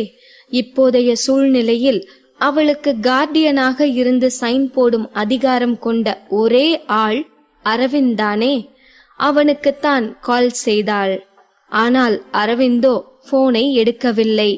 ஒருவேளை அரவிந்தும் தனக்கு உதவி செய்ய மறுத்துவிட்டால் அடுத்து என்ன செய்வது என்று யோசித்த அவந்திகாவின் மனம் பயத்தில் படபடத்தது. நல்லவங்களை கடவுள் சோதிப்பாரு, ஆனா கைவிட மாட்டாரு என்று தனக்குள்ளே கூறிக்கொண்டவள் தன் மன பயத்தை போக்க முயற்சி செய்தாள். பாகம் 35. யார் காரணம்? அரவிந்த் மலேசியாவில் முக்கியமான செலிபிரிட்டி பார்ட்டியில் கலந்து கொண்டிருந்தான். அந்த பார்ட்டிக்கு பெரிய பெரிய டைரக்டர்ஸ், ப்ரொடியூசர்ஸ், ஆக்டர்ஸ் என்று பலர் வந்திருக்க அந்த பார்ட்டியே களை கட்டி கொண்டிருந்தது. பொதுவாக எந்த பார்ட்டியிலும் கலந்து கொள்ள விரும்பாதவன் இந்த பார்ட்டிக்கு வந்து வைன் கிளாஸை வைத்து கொண்டு பார்ட்டியை வேடிக்கை பார்த்து கொண்டிருந்தான். அரவிந்தின் போனுக்கு கால் வரவும் போனை எடுத்து பார்த்தவன் அது இந்தியா நம்பராக இருப்பதை பார்த்துவிட்டு போனை கட் செய்தான். ஆனால் திரும்ப திரும்ப அதே நம்பரில் இருந்து கால் வந்து கொண்டே இருந்ததால் பார்ட்டி ஹாலின் ஒரு மூலைக்கு வந்தவன் போனை அட்டன் செய்து பேசினான். இதுவரை அவன் கேட்டிராத ஒரு பெண்ணின் குரல் அது. ஹலோ, நீங்க அவந்திகாவோட ரிலேட்டிவா என்று அந்த பெண் கேட்கவும், நீங்க யாரு என்று பதில் கேள்வி கேட்டான் அரவிந்த். நான் சென்னை தேவி ஹாஸ்பிட்டல்ல இருந்து பேசுறேன் சார் என்று நர்ஸ் அவந்திகாவின் நிலையை விளக்கிச் சொல்லவும் அரவிந்திற்கு தூக்கி வாரி போட்டது. போனை வைத்தவன் உடனே சம்பத்திடம் போய் சென்னைக்கு பிளைட் டிக்கெட் புக் பண்ண சொல்லவும் சம்பத் ஒன்றும் புரியாமல் முழித்தான். சார், இப்போ எதுக்கு என்று தயக்கத்தோடு கேட்க, டிலே பண்ணாம உடனே புக் பண்ணு என்று அழுத்தமான குரலில் அரவிந்த் கூறவும் அதற்கு மேல் அவனோடு விவாதிக்கும் அளவுக்கு சம்பத்திற்கு தைரியம் இருக்கவில்லை. அரவிந்தின் குரலில் தெரிந்த பதட்டமும் அவன் முகத்தில் தெரிந்த கவலையும் சம்பத்திற்கு புதிதாக இருந்தது. இந்த அளவுக்கு அரவிந்த் பதட்டப்பட்டு அவன் பார்த்ததில்லை. அரவிந்தை பற்றி சம்பத்திற்கு நன்றாகவே தெரியும். அவன் காரணமில்லாமல் இப்படி பார்ட்டியில் இருந்து உடனடியாக கிளம்ப வேண்டும் என்று அடம் பிடிக்கும் ரகம் அல்ல. அப்படி இருந்தும் அரவிந்த் சென்னைக்கு கிளம்ப வேண்டும் என்று உறுதியாக சொல்கிறான் என்றால் பெரிதாக ஏதோ ஒன்று சென்னையில் நடந்திருக்க வேண்டும் என்று சம்பத்திற்கு புரிந்தது. உடனே சென்னைக்கு பிளைட் டிக்கெட் புக் செய்தான் சம்பத். அரவிந்த் வருவதற்குள்ளாகவே சர்ஜரி முடிந்திருந்தது. சென்னை வருவதற்கு முன்பே அரவிந்த் ஹாஸ்பிட்டல் ப்ரொசீஜரை எல்லாம் முடிக்க சொல்லி ஏற்பாடு செய்திருந்தான். அவன்தான் ஆக்டர் அரவிந்த் என்று யாரும் அடையாளம் கண்டுபிடிக்காதபடி மாஸ்கும் சன்கிளாஸும் அணிந்தபடி ஹாஸ்பிட்டலுக்கு வந்தான். சர்ஜரி முடிந்து மயக்கத்தில் கிடந்த அவந்திகாவை பார்த்தவன் மனம் வேதனையால் துடித்தது. பெட்டிற்கு அருகில் சென்று அவளை பார்த்தான். எந்த சலனமும் இல்லாமல் வெள்ளை தாள் போல இருந்த அவளின் முகம் அவன் மனதை ஏதோ செய்தது. அவள் அப்படி மயக்கத்தில் இருந்த போது கூட கைகளால் அவள் உடலை கட்டிப்பிடித்தபடி தன்னை பாதுகாப்பதைப் போல படுத்து கொண்டிருந்தாள். அப்படி யார் அவளை தாக்கப் போகிறார்கள்? எதற்காக மயக்கத்தில் கூட இவள் இப்படி படுத்து கொண்டிருக்கிறாள் என்று அரவிந்தின் மனம் யோசித்தது. அப்பொழுதுதான் அந்த இரவில் காட்டுமிராண்டித்தனமாக அவளிடம் அவன் நடந்து கொண்டது அரவிந்திற்கு நினைவுக்கு வந்தது. அதை நினைத்து வருத்தப்பட்டான். மனதிற்குள் அவளிடம் மன்னிப்பு கேட்டுக்கொண்டான். 8 வருடத்திற்கு முன்பு அவந்திகா அவனிடம் சொன்னது அவன் நினைவுக்கு வந்தது. என்னால எந்த வலியையும் தாங்கிக்க முடியாது. என் சின்ன வயசுல இருந்து லைட்டா விரல்ல அடிபட்டா கூட நான் பயங்கரமா கத்தி ஆர்ப்பாட்டம் பண்ணிடுவேன். ஸோ ஃபியூச்சர்ல நமக்குள்ள ஏதாவது பிரச்சனை வந்தா கூட அதை நாம பேசி தீர்த்துக்கணும், சண்டை போடக்கூடாது, ஒருத்தர் காயப்படுத்திக்க கூடாது என்று அவள் கூறிய வார்த்தைகள் அவனுக்கு நினைவுக்கு வந்து அவனை மேலும் வேதனைப்படுத்தியது. சின்ன வலியை கூட தாங்க முடியாது என்று கூறியவள் இப்பொழுது எத்தகைய வலியை உணர்ந்து கொண்டிருப்பாள்? அரவிந்த் அவளின் கன்னத்தை மென்மையாக தொட்டு பார்த்தான். அவந்திகா, நீ எப்படி என்ன மறந்த என்று மெல்லிய குரலில் வேதனையோடு கேட்டான். கிட்டத்தட்ட 2 மணி நேரமாக அவந்திகாவை பார்த்தபடியே நின்று கொண்டிருந்தவன் அந்த ரூமில் இருந்து வெளியில் வந்தான். அவனுக்காக வெளியில் காத்து கொண்டிருந்த சம்பத் அரவிந்த் வந்ததும் அவனுக்கு அருகே சென்று, சார், ஹாஸ்பிட்டல் ஃபார்மாலிட்டி எல்லாம் முடிச்சிட்டேன், நீங்க எதை பத்தி ஒரி பண்ணிக்க வேண்டாம் என்று அவனை தேற்றும் விதமாக கூறினான். கண்ணாடி ஜன்னல் வழியாக ரூமிற்குள் படுத்திருந்த அவந்திகாவை பார்த்த சம்பத், சார், நீங்க அவசரமா சென்னைக்கு கிளம்பணும்னு சொன்னப்பவே எனக்கு ஏதோ தப்பா நடந்திருக்குமோன்னு தோணுச்சு. ஆனா இந்த காரணத்தாலதான் நீங்க சென்னைக்கு வரதா தெரிஞ்சிருந்தா போன் கால்லயே எல்லாத்தையும் டீல் பண்ணிருக்கலாமே. உங்களுக்கு வேலை செய்ய எத்தனையோ அசிஸ்டன்ஸ் இருக்கும்போது நீங்க எதுக்கு என்று பேசிக்கொண்டு போன சம்பத்தை அரவிந்தின் ஒரே பார்வை அமைதியாக்கியது. சீஃப் டாக்டர் எங்க இருக்காரு என்று அரவிந்த் கேட்கவும், அதற்கு மேல் அதை பற்றி பேசுவது சரிவராது என்று அந்த டாபிக்கை அத்தோடு நிறுத்தி கொண்ட சம்பத், வாங்க சார், நான் கூட்டிட்டு போறேன் என்று சீஃப் டாக்டர் ரூமுக்கு அவனை அழைத்து கொண்டு சென்றான். சீஃப் டாக்டர் ரூமுக்கு அரவிந்தை அழைத்து சென்ற சம்பத் அவந்திகாவின் உடல்நிலையை பற்றி டாக்டரிடம் விசாரித்தான். டிப் டாப்பாக ட்ரெஸ் பண்ணி கொண்டு மாஸ்கும் சன்கிளாஸும் போட்டுக்கொண்டு முன்னால் நின்று கொண்டிருக்கும் அரவிந்தை யோசனையோடு பார்த்தார் சீஃப் டாக்டர். நீங்க அந்த பொண்ணோட ஹஸ்பண்டா? உடம்பு சரியில்லாத பொண்ணை எப்படி பாத்துக்கணும்னு உங்களுக்கு தெரியாதா? ஹை ஃபீவர் வர்ற வரைக்கும் கவனிக்காம விட்டுருக்கீங்க. தொடர்ந்து 2 நாளா அவங்க எதுவுமே சாப்பிடாம இருந்திருக்காங்க. பட்டினி போட்டே அவங்கள கொலை பண்ணணும்னு நினைச்சிருந்தீங்களோ? அந்த பேஷண்டே தானா வீட்டை விட்டு வெளியே வந்து ரோட்ல மயக்கம் போட்டு விழுந்திருக்காங்க. அங்க இருந்தவங்க மட்டும் ஆம்புலன்ஸ்க்கு கால் பண்ணி ஹாஸ்பிட்டலுக்கு கூட்டிட்டு வராம இருந்திருந்தா இந்நேரம் அவங்க இறந்து போக கூட வாய்ப்பு இருந்திருக்கும் என்று சீஃப் டாக்டர் கோபமாக பேசிக் கொண்டிருக்க அரவிந்த் விழிகள் விரிய அவரை பார்த்து கொண்டிருந்தான். என்ன டாக்டர் சொல்றீங்க என்று நம்ப முடியாமல் அதிர்ச்சியோடு கேட்டவனின் குரல் ஃபெமிலியராக இருந்ததால் சீஃப் டாக்டர் அவனை திகைப்போடு பார்த்தார். உங்க வாய்ஸ் ஏற்கனவே நல்லா தெரிஞ்ச குரல் மாதிரியே இருக்கே என்று யோசனையோடு கேட்டார் டாக்டர். பின் இருக்காதா, ஃபேமஸ் ஆக்டர் அரவிந்தின் குரலை அடையாளம் கண்டுபிடிக்க முடியாதவர்கள் இருப்பார்களா என்ன? அது மட்டும் இல்லாமல் 2 மாதங்களுக்கு முன்புதான் அரவிந்தின் படம் வெளிவந்து ஹிட் அடித்து கொண்டிருந்தது. சம்பத் டாக்டரை திசை திருப்பும் நோக்கத்தோடு, அப்படின்னா அவந்திகாவுக்கு 2 நாளா உடம்பு சரியில்லாம இருந்திருக்கா டாக்டர் என்று கேட்டான். அவன் அப்படி கேட்கவும் டாக்டர் அரவிந்தின் குரலை பற்றி யோசிப்பதை விட்டு சம்பத்தை பார்த்தார். ஆமா, எனக்கு தெரிஞ்சவரை அவங்க 2 நாளைக்கு முன்னாடி வந்த மழையில ஃபுல்லா நனைஞ்சிருக்கணும், அதான் ஃபீவர் வந்திருக்கு என்று அவர் கணித்ததை கூறினார். அதை கேட்டதும் சம்பத்துக்கு குழப்பமாக இருந்தது. அவந்திகாவுக்கு 2 நாளா உடம்பு சரியில்லாம இருந்ததுன்னா ஏன் வீட்ல இருக்கிற சர்வெண்ட் யாருமே அத பத்தி கால் பண்ணி இன்ஃபார்ம் பண்ணல? அதுவும் அவந்திகாவே தனியா வீட்டை விட்டு வெளியே வந்து ஹாஸ்பிட்டல் வர முயற்சி பண்ணிருக்காங்க. அது வரைக்கும் சர்வெண்ட் எல்லாம் என்னதான் பண்ணிட்டு இருந்தாங்க என்று சந்தேகமாக கேட்டான். இதே கேள்வி அரவிந்த் மனதிற்குள்ளும் எழுந்தது. அவந்திகாவை கூட கவனித்துக் கொள்ள முடியாமல் அப்படி சர்வன்ட்ஸ் எல்லாம் என்னதான் செய்து கொண்டிருக்கிறார்கள் என்று தெரிந்து கொள்ள நினைத்தான். அவனின் மனதிற்குள் கோபம் எரிமலை போல் வெடித்துக் கொண்டிருந்தது. 2 நாட்களுக்கு முன்பு அவந்திகாவை அவன் படுமோசமாக நடத்தினான். ஒருவேளை அதனால்தான் அவளுக்கு காய்ச்சல் வந்திருக்குமோ?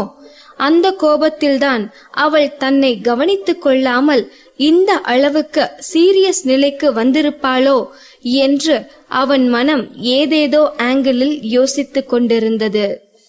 டாக்டர் சொன்னதை எல்லாம் கேட்டவன் அவந்திகாவின் பெட்டிற்கு வந்தான். அவள் அருகில் அமர்ந்து அவளையே கண் கொட்டாமல் பார்த்து கொண்டிருந்தவன் அவள் மயக்கம் தெளிந்து கண் விழிப்பது போல் தெரியவும் வேக வேகமாக அந்த ரூமிலிருந்து வெளியில் சென்று விட்டான்.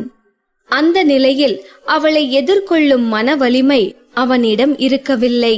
அவளை பார்க்கவே அவனுக்கு சங்கடமாகவும் வேதனையாகவும் இருந்தது. அவந்திகாவை கவனமாக பார்த்து கொள்ளுமாறு சம்பத்திடம் கூறிவிட்டு ஹாஸ்பிட்டலில் இருந்து கிளம்பினான் அரவிந்த். காரை எடுத்தவன் நேராக வீட்டுக்கு வந்து சேர்ந்தான். ஹாலில் சர்வன்ட்ஸ் உட்கார்ந்து கொண்டு கதை பேசிக் கொண்டிருக்க அரவிந்தோ அவர்களுக்கு தெரியாமல் மாடிக்கு செல்ல நினைத்தான். ஆனால் அவர்கள் பேசிய வார்த்தைகளோ அவனை அதிர்ச்சிக்குள்ளாக்கியது.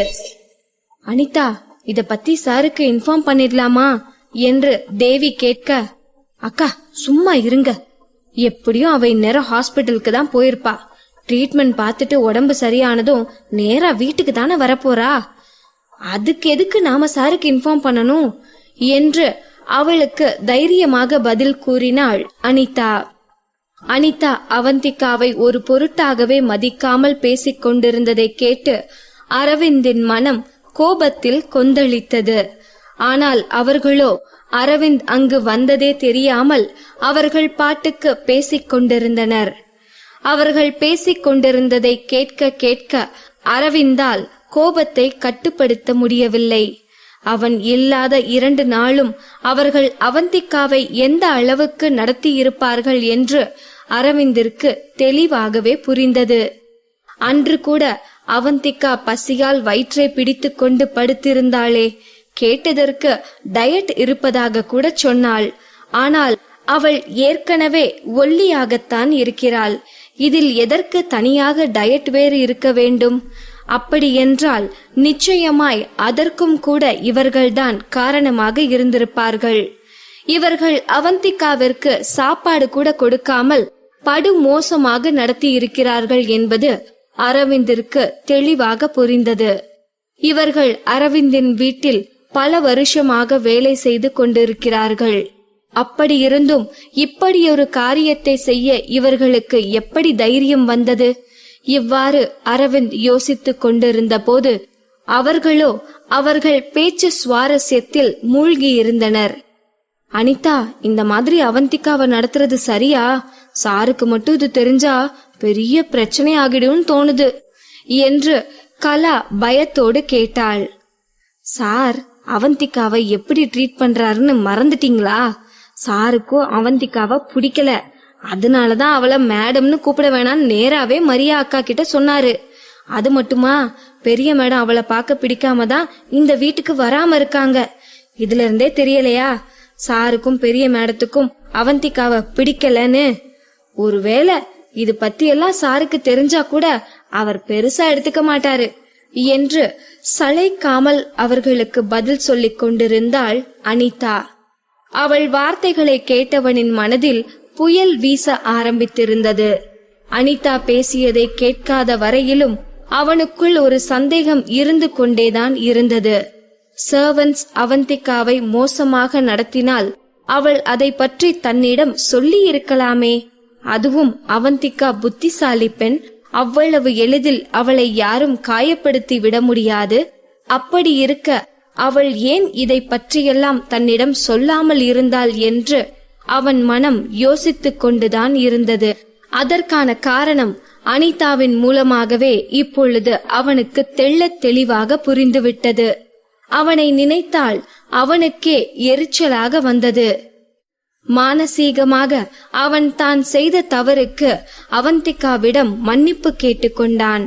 அவன் மட்டும் அவந்திகாவை அப்படியெல்லாம் நடத்தியிருக்காவிட்டால் இதெல்லாம் நடந்திருக்குமா? அவளுக்கு மதிப்பு கொடுக்காமல் அத்தனை மோசமாக அவளை ட்ரீட் செய்யாமல் இருந்திருந்தால் இன்று இந்த சர்வன்ட்ஸ் இந்த அளவுக்கு அவளை காயப்படுத்தி இருக்கத்தான் முடியுமா? அவள் 2 நாளாக சாப்பிடாமல் இருந்திருக்கிறாள். அவள் ஹை ஃபீவரில் கஷ்டப்பட்டு கொண்டிருக்கும் போது கூட இங்கு யாரும் அவளை கவனிக்கவில்லை. இன்னும் வேற என்னவெல்லாம் செய்திருக்கிறார்கள் என்று கூட அவனுக்கு தெரியவில்லை. அரவிந்தின் கோபம் அதிகரித்து கொண்டே போய்க் கொண்டிருக்க திடீரென்று ஏதோ ஒரு உந்துதலில் சசி திரும்பி அரவிந்தை பார்த்தாள். ஷாக் ஆகி நின்றவள், சார் சார் எப்ப வந்தீங்க என்று பயத்தில் உளறினாள். அவள் அப்படி உளரவும் மற்ற 3 பேரும் திரும்பி பார்த்தனர். அங்கு அரவிந்த் கோபமான முகத்தோடு நின்று கொண்டிருந்தான். அந்த 4வரும் அரவிந்தை அதிர்ச்சியோடு பார்த்து கொண்டிருக்க, அதற்கு மேல் என்ன, அரவிந்தின் ருத்ர தாண்டவம் ஆரம்பமானது.